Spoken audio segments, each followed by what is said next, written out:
Foundation and Prodel, which is his current passion. He's done a lot of things. He's one who's got TEDx to India. He's one who's started doing. I mean, I think he's done everything what came up to his mind, or he saw there is a potential across, starting from tea and spices, exporting floral aromatics, Pappadums, which we know legit papad or papads, which are well known in India, exporting organic fruits, and then getting into event management and doing it for the first time in Chennai, and stepping into first petting zoo. So we'll get to hear what this means, and also doing something for the students who are passing out for engineering, but they need guidance to get into a role. The man behind initiative of Women Nation, where women are empowered and they're given guidance, and also complimenting and awarding women who are really worth.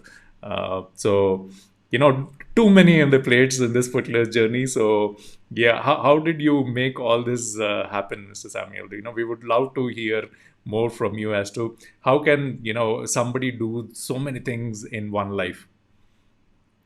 See, I joined the plantations at the age of 19. It was my own grandfather's company. So even before I had my results in my final year, I had joined the plantations. And plantations is like you're pushed into the pool and said either swim or perish. Yeah, that's the thing. So you learn on the job. And plantation is something that they say that a planter has to be a jack of all trades and master of all. True. Because you're dealing with labor, you are dealing in agriculture, you're dealing with labor laws. So you have to know a little bit of legal stuff. You need to know a little bit about construction, because we are constructing the labor lines and the hospital and the crush and all those kind of things. So you're kind of a jack of all trades. But they say you have to be a master of all. So that was a solid foundation, from where to take off. So that was I would say that was providential that I started my career as a planter, and it's a lonely life. So which means you have a lot of time to think. There's no distraction. Like you have a beautiful bungalow on top of a hill, and you kind of look down on your kingdom, so to say. And like all the labors, and I was managing a plantation that was 5,000 acres. Which means you have 5,000 workers. So it literally, you rule over that particular place, So you get to learn a lot of things. You see raw human emotions and things like that. So that was solid, I would say, a building block for things to come later. Okay. So I would credit my starting off my career in a plantation, and I could learn so many things. You lead a very lonely life, because you're supposed to keep your distance from your staff and labor and all that. These are legacies that the British left back. I was also fortunate that my first boss was an Englishman. Okay. And so he taught me a lot. His first lesson to me was never shit on your own doorstep.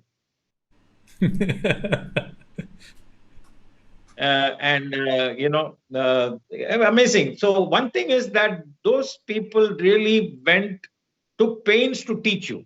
I think I was fortunate to start off under a English boss rather than an Indian boss. Yeah. So it happened. Then you basically are in the right place at the right time. That also helps. And you're born into a family where you didn't have to go hunting for a job. So all these things, but that foundation where you're so lonely. So two things that keep you going there. One is reading as a habit, okay, and the other is listening to good music. And you could blast the music because you don't have anybody for miles around in a plantation. There's your bungalow right on top of a hill, and nobody around for about 5-6 kilometers. So you kind of really tend no neighbors to complain. Yes. So that I think was good. Of course, when you go through that, you're probably feeling, hey, what is this? I'm such a lonely life. But of course, we had a very, very nice and interesting club life. Every Wednesday and Saturday, we would be at the club. Every plantation district has a club because that's where we let off steam. And again, a lot of legacy that the British left behind, because you could go to your boss and tell him on his face what you thought of him, and he can't hold it against you. Now, imagine doing that in a city like Bangalore or Chennai. You'll probably get sacked the next day. But how did you? I mean, with so much of, this is like a well settled dream life anybody can imagine.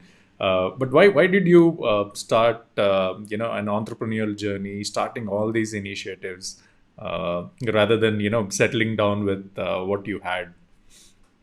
I had completed about 15 years of experience in tea. First, I started with tea, and then I was transferred from the Nilgris to Kerala, where I started specializing in cardamom. Now, cardamom is a very, very interesting plant, a very sensitive plant, a very interesting plant. There was a lot of work done on tea already. You have the United Planters Association of South India, which has done a lot of research on tea. So they know the tea plant from the tip of the root to the tip of the bud. So there's not much to learn as such, but cardamom was very interesting, wide open. So I did a lot of study on cardamom, that being a very sensitive plant. It can't take too much heat. It can't take too much rain. It cannot take dry weather. You had to have ideal situation. And our company was the single largest exporters of cardamom from India. So we have several firsts to our credit when it comes to cardamom. So we were given a free hand to experiment. Now, for example, cardamom is only pollinated by bees. So we found that by setting up bee colonies in the plantations, our yield would increase substantially. And you also got the honey as a bonus. Yeah, that's my favorite subject. Given a chance, I would have. Cardamom honey was extremely good for your cold, cough, and things like that. So it was interesting. True. Yeah, it's also interesting to realize, and a lot of people don't know that there are a lot of flavors of honey around, and it depends on where the honey is getting produced, and what are the plants around it. So a lot of people are not aware of it. All they know is what are the different brands which are selling honey, not the different flavors. And also, very recently, that it was also proved that our honeys are not pure. So there are some simple tests where you can find out whether your honey is pure or not.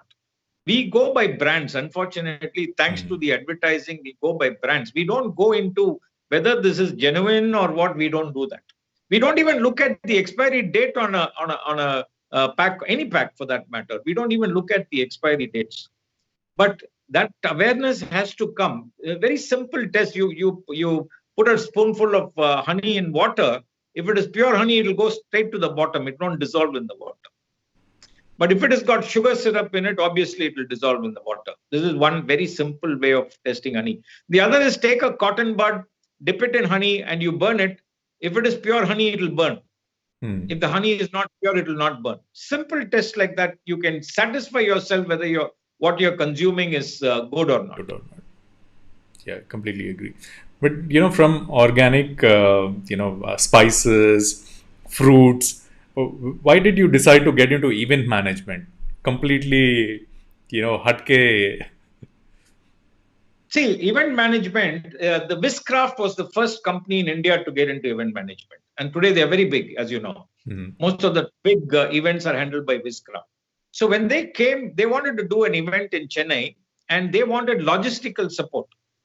So that's when I came to realize that there is a field called event management. Because, so I said, simultaneously, that was the time when IT was starting to boom. 1993 onwards, because of this Y2K problem and all, IT was starting to boom. But then I looked at these guys sitting in front of a computer, pretty jaded, nothing much to do. So I came up with a concept called CRS, or Corporate Recreation Services. So I went and told them, see, I'm into event management. So I just started a company. I called it MCOM, EMC, small O and M, and event management company, MCOM. So I went and told them I'm into event management. They look at me in a very funny way, and say, we do all this ourselves. So I had to prove to them that it was cheaper for them and more creative for them if they gave it to an outside agency. because they don't calculate the time. Probably they're paying somebody, say, 50,000 rupees. And if that fellow is spending substantial amount of time, if you calculate all that, they're doing an event by themselves is a costly affair. True. So I had to literally prove that. And IT was just starting to boom. And every day every Wednesday in the Hindu, you'll get in the column asking for people, recruiting people, so there'll be the HR number there. So, and almost all the companies, you have a contact number. Yep. So I would call them up and say, can I have 5 minutes of your time? This is my standard question. Can I have 5 minutes of your time? But to get past that, receptionist was another thing, So I would call the receptionist will pick up, or the secretary of that person will pick up. The first question they will ask is, what is this regarding? I used to get so irritated by that question. Believe me, I used to get, what is this regarding? So I'll say, to some people, I will say, if I tell you what it is, will you understand? I will ask them. Okay. That is the first question. Then I'll say, this is about CRS. Now, nobody wants to advertise their ignorance. They won't even ask me what is CRS. But they'll think it's something very important. Immediately, they'll transfer the call to the concerned person. So when the call goes to the concerned person, I will say, can I have 5 minutes of your time? Okay. They don't have 5 minutes for another human being. Then anyway, they were not worth it. I will strike them off my list. But invariably, I say 99% of people will say, yes. Then you say, okay, should I meet you on Wednesday or Friday? Should I meet you in the afternoon or in the evening? 11 a.m. or 3 p.m.? So you get a definite appointment. So you land up there. I would carry a small clock with me.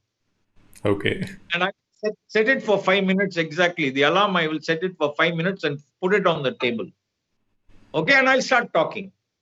The alarm will ring. So I'll say, I asked you 5 minutes of your time. So should I stop or should I continue? Super. But in that 5 minutes, I would have had him hooked. So where is he going to say stop? I will end up getting that order and coming out successfully. Super. Good sales. I've been in, marketing and, a couple of times in sales, but, this is really like, I will try this for sure next time. I can share several of these kind of secrets because you also understand the person's psychology. For example, the first time, the minute I enter his room, I look around. So you get some indication what his interests are. Yes. Now, if he's having his family photo on his table, then he's a family guy. Okay. Or he's got some pictures or some kind of thing, which kind of gives you a hint about what he likes. Okay. And you start with that. You don't straight away start presenting what you've gone there for. So you make a little bit of, small talk or chit chat. So you start asking questions which interest him, which he is passionate about. So, there is an immediate connection. There's an immediate bonding. True. And then it's easy to sell. Another thing I'll tell you, when I was sent to the UK to do the tea tasting course when I was in the tea company. So tea tasting course was in the evening. So you have to taste hundreds of cups of tea and it comes by experience, of course. But I had a lot of time on my hands and therefore I did 2 courses, which has helped me immensely in life. One was body language, kinesics as they call it, because they say the body does not lie. The tongue lies, the body does not lie. Okay. So I learned that. The next thing I learned was handwriting reading. Okay. Now, these 2 things have helped me immensely. Now, for example, I will start my presentation. I'm making the presentation. First thing is, what is his posture? Okay. If he's sitting like this, For sure. He's not interested. So I have to get him to lean towards me. Right. So then I know I have him hooked. Then a slight tilt of the head. That gives me another indication that he's listening to what I'm saying because we hear better through one ear rather than the other. Okay. So the head will tilt slightly, So I know, okay, he's listening to me. I have him hooked. He's listening to me. Then as I'm presenting, the slight crease of the forehead. That means some doubt has come into his head. So I'll stop there and say, what's your doubt? And they'll be zapped. Because they think, how did this fellow know that I have a doubt? But if I continue, I've lost him. Yeah. Okay. There have been times when I have just got up and said, "Nice meeting you. It was great meeting you." You know, I'll put out my hand and shake his hand. And he said, "Like, what happened? What happened?" I said, "I know you're not going to buy. So why should I waste your time and my time?" Invariably, what will he do? He said, "Please sit down." I'll come back with the order. You literally played with the psychology of the person sitting in front of you. Exactly. Superb. Exactly. Of course, you have to have that self-confidence to do that as well. Yeah, but this is more of a marketing skill. Sales and marketing. Knowing people, understanding people. Why did you choose engineering and helping engineering students? Get into. That was because, you see, my brother was one of the directors in Satyam, the old Satyam. Of course, they left much before the scandals broke out. Mm-hmm. And so one of the top guys in Satyam started a company called Globogrammy. Mm-hmm. His intention or objective was to connect rural people with global opportunities. Okay. And I was at that time staying, my dad had just passed away, so I was forced to go to my native place to look after the properties. This is Tirunelveli, which is down south of Tamil Nadu, near Kanyakumari. Okay. And so I went to the colleges and we actually trained them for a week.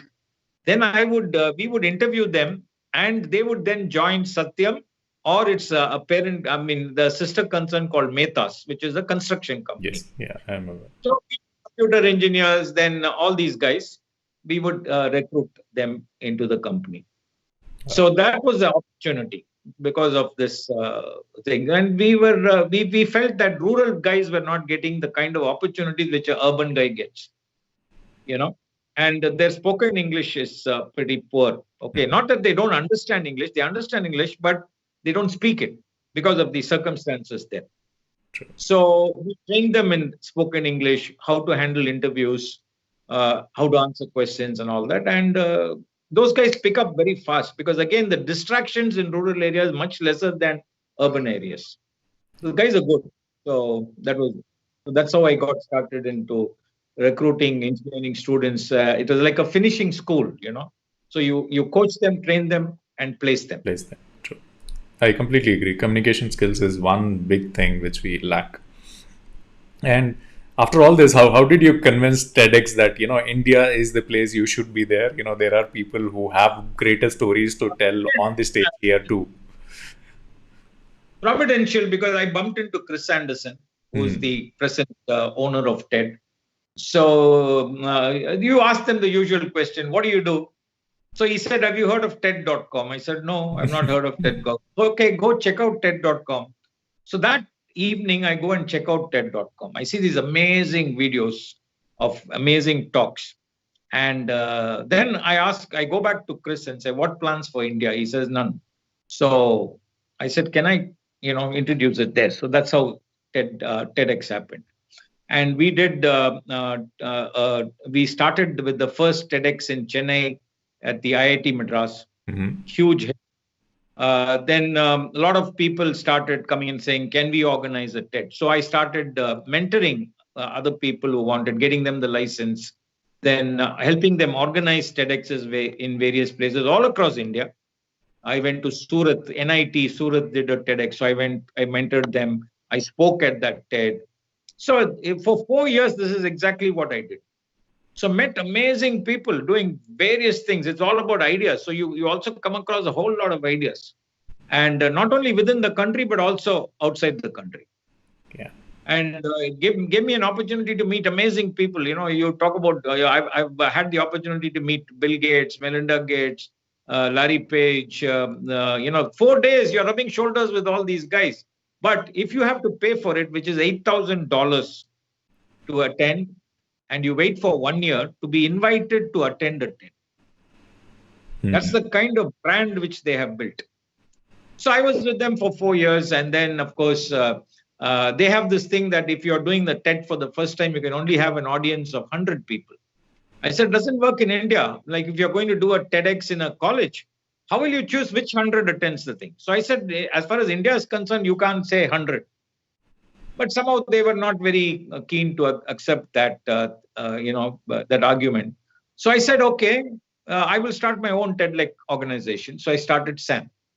Now, you see, TED started off as technology, entertainment, design. And for about 25 years, almost like a cult organization, they only concentrated on these three fields: technology, entertainment, design. But after Chris took over, bought out TED in 2002 from the original owner, Richard Verman, he saw these amazing videos and he says, the world should see this. So he puts it on YouTube and it goes viral. Then he says, I will outsource the conference itself. And that's how the TEDx came into being, X standing for an independently organized TED event. So, almost anybody who's anybody or anybody who's somebody has spoken at a TED, as you know, across the world. Super. And you go into that original TED, which happened in Monterey Bay in California. Now, of course, it's moved to Canada. But 4 days, you're rubbing shoulders with all the top guys. So $8,000 is worth it, in the sense that what are your chances of meeting people like Bill Gates or, Elon Musk or Larry Page or Matt Mullenberg, who's the founder of WordPress? They all become good friends ultimately. And you know what happens when you move with these billionaires? You get what is called the billionaire mentality. Because see the way they're thinking. See the way Elon Musk thinks. Not only thinks, he makes it happen. Yeah, that's important. So when you actually get a chance to meet people like that, it's a huge inspiration. Then you come and say, can I be the Elon Musk of my small area where I live? So your mind opens out like that. And travel again opens up your mind. You're coming across so many ideas. Now, this magazine called Woman Nation, which I started, I bump into that founder. She's from Canada. I bump into her Toastmasters meeting in Dallas. Same thing. What do? She takes the magazine and gives it. This is what I do. And there she called it Woman Nation. Woman Nation, not Woman Nation, Woman Nation. And so I said, can you give me a franchise? I want to take it to India. So she said, oh, India is too far away and I have my hands full. So I said, can I take your concept? She said, by all means. She helped me, in fact. But here I registered it as Woman Nation. Because I thought that made more sense. And the tagline was celebrating womanhood. And I must tell you one small story of why I concentrate so much on women. When I was 17 years old, I saw this movie. It was an amazing movie. The movie title was, the movie opens with the camera zooming down in a church. And in the front of a church, there is a coffin. And who do you see in the coffin? The hero of the movie is in the coffin. And in the next scene, the camera zooms out and the coffin is already in the pit. And as the camera zooms outside, all you see are women, about 200 women surrounding that pit. Okay? And then the title of the movie comes on and it says, The Man Who Loved Women. Wow. Okay. So this had a very profound impact in me. Okay. 20 years later, I read a book. And that book, same scene repeats. There's a camera zooming in a church. There is a coffin. And the person inside the coffin is you. Meaning me. And so 4 people are talking about your life, They're saying, are they saying good riddance, thank God this guy is gone? Or they're saying, oh, we're really losing somebody, It's a pity we're losing somebody. Are they really, regretting losing somebody like you? So that was it. So these 2 incidents had a very profound, effect on my life. And that book was called The 7 Habits of Highly Effective People. And the habit he was talking about was begin with the end in mind. Begin with the end in the mind. Begin with the end in mind. Now, what is the end? Your end is the death. But as far as I'm concerned, death is a beginning, not an end. It's the beginning of eternity. Wow. Okay? So I think death should be celebrated, not, mourned, is what I feel. In fact, I have my funeral planned out to the T. What song should be played? What kind of coffin? Seriously? Yeah, seriously, jokes apart. Okay. What Including song what song has to be played out there? including I have recorded a video of myself talking which will be played at that funeral. Oh my God. Yeah. Very, very interesting personality to hear today on this particular show. So, how did Prodel start? What made you after See, all this Prodel? I was supposed to leave the country on the 28th of March to Canada, Toronto, where my daughter lives. And 15th international flights get cancelled. So I get stuck here. I'm here. Wife is in Dallas. Daughter is in Toronto. 3 of us in 3 different places. Then what happened? I see people suffering, people losing jobs, people taking pay cuts. Okay. So I said, I must do something. So I started, that's how I started with Prodel. So what I did first was I set up a woman entrepreneur in every pin code in Chennai. Chennai has 100 pin codes. So I set up a woman entrepreneur who I call as a busrepreneur. They create the bus, BUZZ, bus. This is again based on a very successful organization in the US called Bus Agents. But there anybody can be a bus agent. Here I specifically chose women, housewives, or they're running some business. They're stuck in this COVID situation. Okay, so I selected like that, one person in every pin code. I said, you will create the bus about products on social media. We use 5 platforms of social media. You'll create the bus and you will do it among your, what I call the 3F, friends, followers, family. Okay. Right. So word of mouth is the most powerful form of marketing. So they create the bus with their own circle of people. And I called it, you have to talk a different language. No, you can't be another Me Too person, right? Nowadays, it's dangerous to be a Me Too person, as you know. So I said, you will create the bus. We'll call you a busrepreneur. You're an entrepreneur. You're an independent entrepreneur who helps create the bus.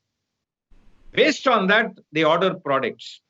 Then I set up a male entrepreneur in every pin code. I call them a pro-dealer or a professional delivery entrepreneur. Okay, so we had this network. I built this network. Then we had the right kind of software for this to run this. Lot of companies, all the top companies came online. They felt something different. They saw something different. So you name it, Hindustan Lever, ITC, from your own Bangalore Dairy Day ice creams. All these guys came. And then a friend of mine who used to be the vice president marketing of Pepsi, Venkat came out from Pepsi after he became vice president. He came out and started a distribution company, which now supplies to all the army, navy, and police canteens across India. So obviously, every company wants to get their products to the army because payments are very good, right? So that's how we were able to onboard all these nice products. So these people created the buzz about those products. These guys delivered it to the doorstep. Super. Very good initiative. In the last 6 months, I've been able to create 500 entrepreneurs. Super. Ask me, what is your investment? How much did you invest? And you'll be very surprised to tell you when I say zilch. No employees, no inventory. I call it an amoeba organization. Each one is an independent entrepreneur, but coming together for some common cause. That's the concept. Okay. So friends, I have a video that I'll play about Prodel, and one of the experiences that's been captured here. Here is the video.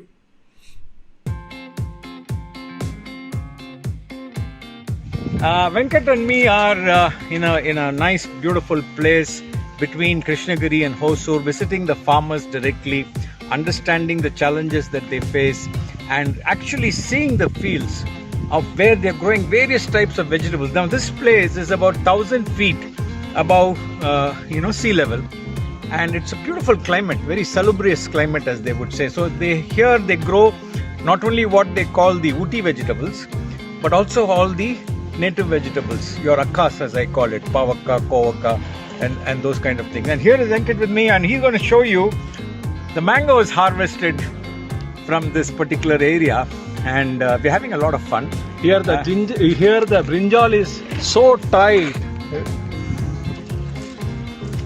It's looking like a grenade. So tight. And this is the vegetable which has to be cooked in the home. You know, when it reaches your home, it becomes puss. Now it's very hard. And this is a taste. You will get the taste from this original thing directly from the farm. And we are trying to reach it to you as soon as possible, maybe within 24 hours of that being harvested and then being sent to your home in our beautiful veggie box. Thank you.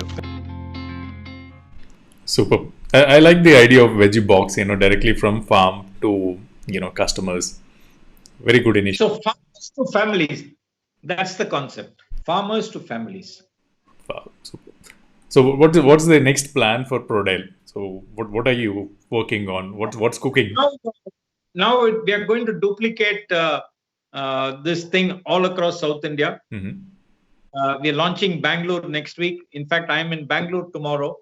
Wow. To kind of get it started there. We are also coming out with what is called the GI tagged fruits. And we'll be the first company in India to do that. Okay. So how does that help? What does that mean? GI is geographical indicators. Okay. For example, Bangalore blue grapes. Mm-hmm. Grapes which are actually blue in color. You have Devanalli pomelos. You have Kamalapur red banana. So we are putting that into a combo now. Okay. And these are only limited to those cities, or you also deliver it to other states? Is that possible? Yeah, we've kind of stabilized in Chennai. Now it will be Bangalore. Then rest of Tamil Nadu, one side it's expanding. Also Telangana, Andhra and Kerala. With that, we would have covered South India. Okay. We have the right software. We have the right network now to do that. Super. But not a single employee. They're all team members. Only entrepreneurs. Both men and women. Okay. So being a businessman with so many ideas, so many initiatives, and you also speak well. So why did you decide that you have to share this knowledge with others? So how did you? I always have this feeling saying that when I was, say, 20, 25 years old, if somebody had told me these things that I know now, I would probably be on terms with Bill Gates. Mm-hmm. So I had this thing saying if somebody had taught me this when I was young, I could have maybe gone to even greater heights. So I said, I must share this with young people. Okay, so I do that very openly. And I take every opportunity to speak at colleges, schools, where, you really inspire kids. And we've done that very successfully. And I have one of my mentees was a guy called Agnishwar Jay Prakash. Mm-hmm. Agni used to be a 9-time swimming champion. He swam for India. Wow. And missed the Olympic qualification by 0.1 second. Can you believe that? Oh my God. So he goes into depression, at which time he meets Abdul Kalam. And Abdul Kalam inspires him, say, hey, this is not the end of the world. You can do so many other things. So he started a thing called Agni Foundation. And we did a program called Ela Marivu, which in English means Seventh Sense, where we looked at innovation at school level. It was a TV program where kids from school would come and present ideas. Believe me, amazing ideas. Okay, and I was one of the judges on that show, on that TV show. So I take every opportunity to speak to young people. Wow, super. Very nice of you, because this has to go on. A lot of people at this particular capacity would love to limit the ideas to themselves, not share it with others and not spread the knowledge. But this is a very good initiative. So yeah, there's a very important thing that I would like to share. I always now tell my mentees that by the time you're 30, okay, you shouldn't be running around for a living.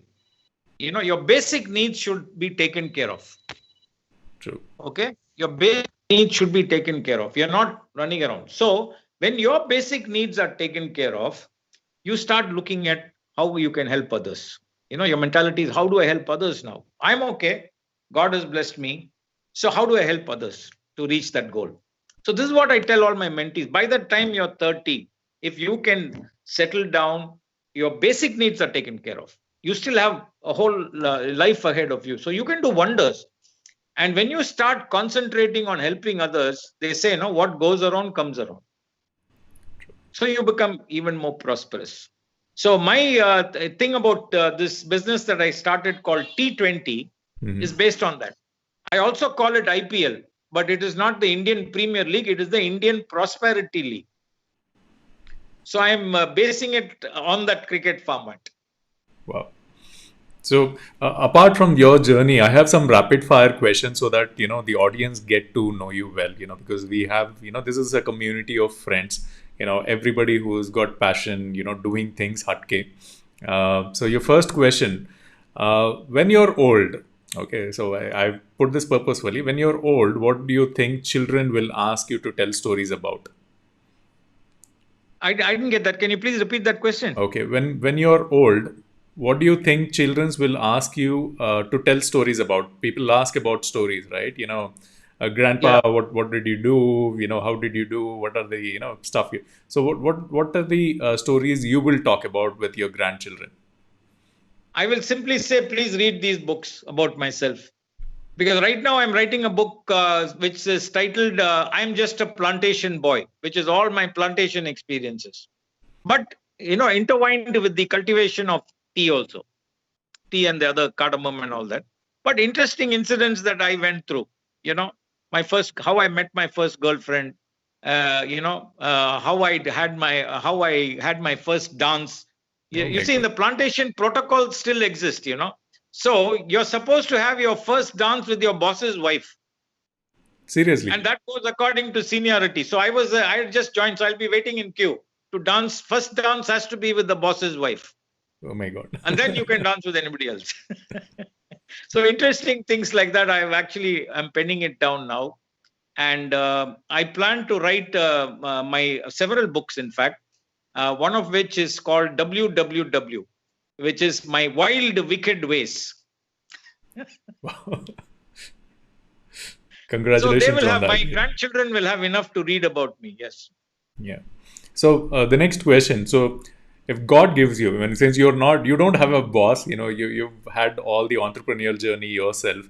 If, you're being asked to take a break, a paid leave for 3 days, not to do anything, not to come up with any ideas, what would you do for 3 days, those 3 days? It's like a paid vacation for you. I would probably spend time reading. Okay. Now, for example, as you know, that I was a Christian because I was born in a Christian family. Okay. Not out of conviction or anything like that. But when I went to the US for the first time, I met a very old pastor, 85-year-old pastor. And he told me that our religious books, he didn't say Bible, he said our religious books, be it the Gita or the Quran or whatever, contains amazing secrets. Okay. Then I started reading the Bible with a lot of interest. He showed me a few secrets that the Bible contains. And therefore, now I read the Bible with a lot of interest. Now, for example, there is a chapter called Proverbs, which is supposed to be the sayings of Solomon, wisdom, right? So there are 31 chapters. So I read one chapter corresponding with the day. So for example, today I would have read the 20th chapter. I read the 20th chapter, which means you're reading it 12 times in a year. So you kind of imbibe those wisdom, and Proverb has got everything on how you should lead your life. It has, it also tells you how to run a business. It tells you how to treat your wife. It tells you how to treat your children. It tells you how to, in case you're a ruler, how you will rule. That wisdom kind of gets in because you're reading it 12 times in a year. Yeah.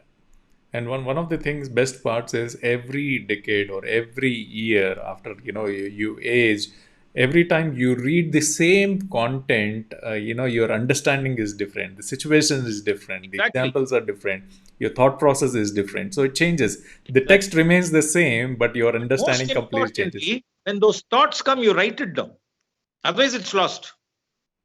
if you don't write it down, when those thoughts come, so you will see my Bible all highlighted, and the some things written on the sides.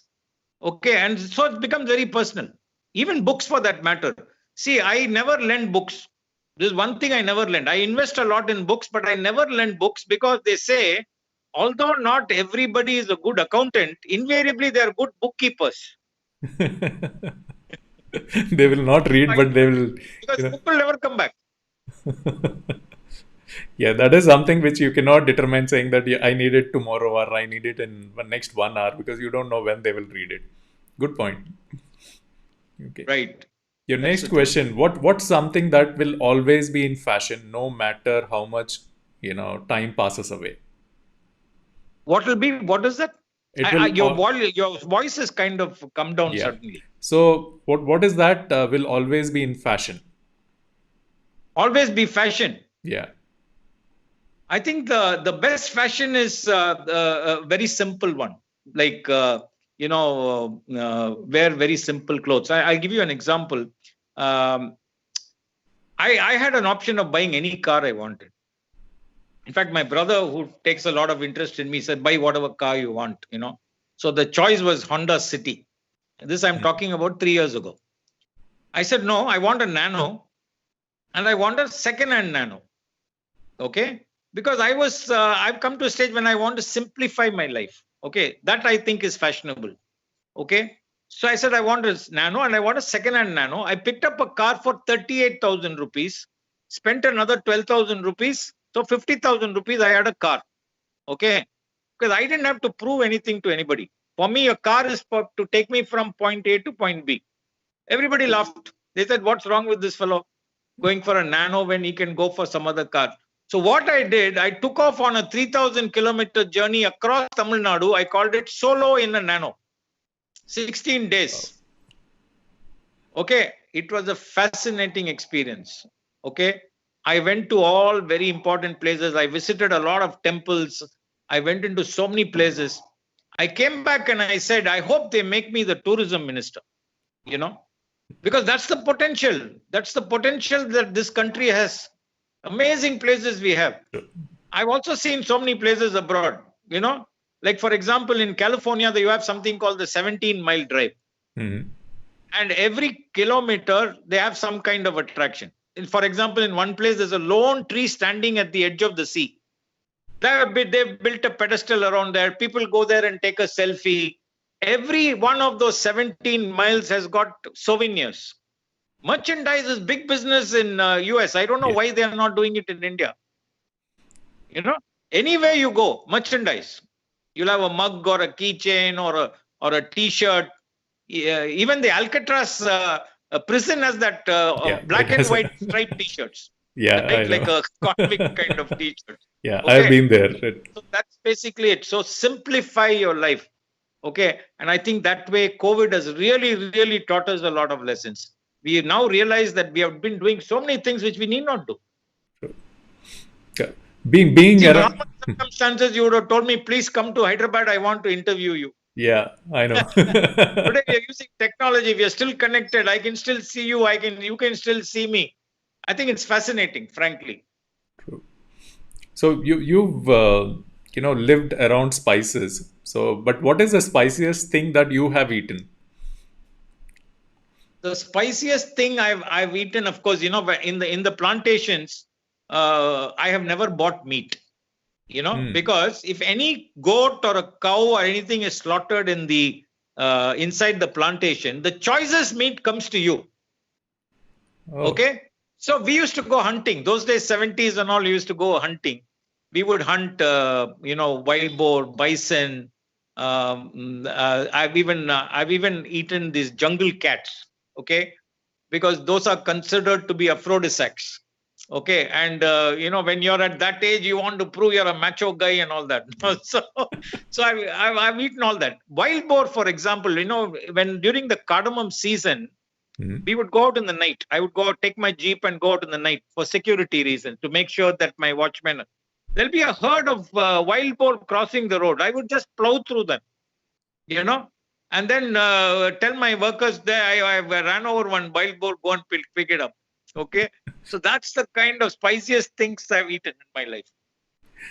What is the most creative or most frequently used emoji that you use on, while chatting with people? The happy face, of course. Happy face. So, what is the riddle you always know of, or which is Which very one? close to a riddle? Riddle. Okay. Okay. What falls but doesn't break? What breaks but doesn't fall? You're asking me, okay. That's a riddle. You wanted a riddle. I'm asking you a riddle. Okay, what falls but doesn't break, and I can only think of apple. Anything that falls, I can only think of Adam and Eve. Day breaks but doesn't fall. Night falls but doesn't break.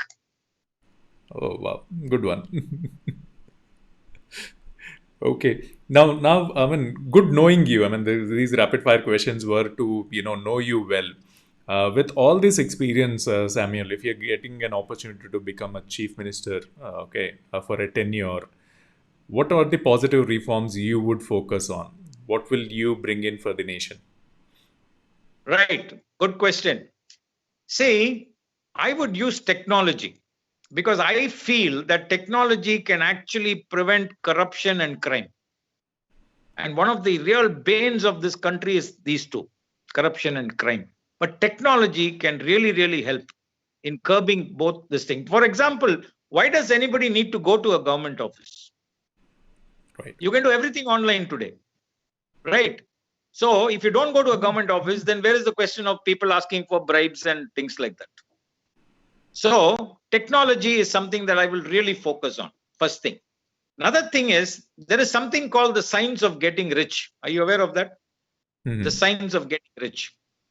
The science of getting rich is a principle which was promulgated 120 years ago by a guy called Wallace Wattles. Mm-hmm. Okay. And he says that a person can become rich with mathematical precision if you follow the 6 steps that he outlines in the book. So I will make it a point that every one of my fellow citizens follows those 6 points and becomes rich. Wow. Because poverty is another disease that we have in our country. So if you can curb poverty, automatically crime will come down. True. And corruption also will come down if we use technology. So these are 3 things that I will concentrate on, because that can bring about a change in not only people, but also the mindset. Unfortunately, our mindset is the problem. Our attitudes are the problem. So we have to change that. We have to go to the root and change that. What we are now doing is only reacting to problems. We're only reacting to problems. Instead of that, be proactive. Go to the root. Make people aware. Change their mindset. Then you will have a change. Like Gandhi said, you have to be the change that you want. It has to start with you. So every individual, you have to give him the opportunity to change. True. I agree with you. Thank you, Samuel sir, for joining us on the show. Very insightful. And I will remember this particular movie scene which you spoke about, the camera focusing on this, and a lot of That's women. called The Science of Getting Rich. It had Julie Andrews and I forget the name of the hero, Burt Reynolds and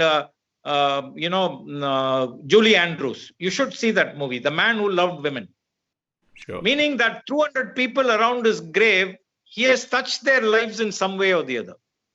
So, and the movie is about the experience of 3 women and how he touched their lives. Yeah. So this is kind of ingrained to me. So I always, this thing. But the problem again, perception. You're always surrounded by women, then you are termed as a womanizer. You know that, right? Yeah, yeah. So that is the mindset that I'm talking about. That mindsets have to change. Women have to be respected. I hate the word women empowerment. Because women are already empowered. They may not realize it, but all women are empowered. So it's like saying, I will give electricity to electricity. And the people who want to empower women are men, predominantly. I hate that word empowerment. I'm thinking that we should come out with a different word for the opportunities that we can give women. Okay. And women are very important. Now, that's why they said that behind every successful man, there is a woman. Okay. In my case, behind me, there are several women, not just one woman. That feminine energy is something very, very important. So even if a guy is starting a business, his co-founder should be a woman. This is what I say. True. You need that feminine energy. Only that combination will bring about success. So women have to become, and that is happening now. If India is to become what it is capable of becoming, women should take a leading role in what we are trying to do. Sure, I completely agree with you, and I've heard some success stories, and how people follow you, the impact you've made on their lives. So do spread positivity, do continue this, and it's. So I'm also making sure that there'll be quite a few women around my grave. Finally. and few men, if they get a chance, if it's not totally occupied, I'm sure you'll also have impacted indirectly some men through this, who will believe you as a guru with all the knowledge which you're sharing, all those engineers who've got great careers through your initiatives. So thanks a lot, sir, for joining. Since I'm very organized, people ask me, how do you find the time to do all these things? When you're organized, and again, inspired by Elon Musk of, working 100 hours a week, which means on an average, you work about 14 and a half hours. This thing. I never compromise on my 8 hours sleep. 8 hours sleep is again very, very, very important. Otherwise, you can't think straight. So I don't like these late nights are okay. But whatever time I go to sleep, I'll set the alarm for 8 hours later. Okay. So sleep is very, very important.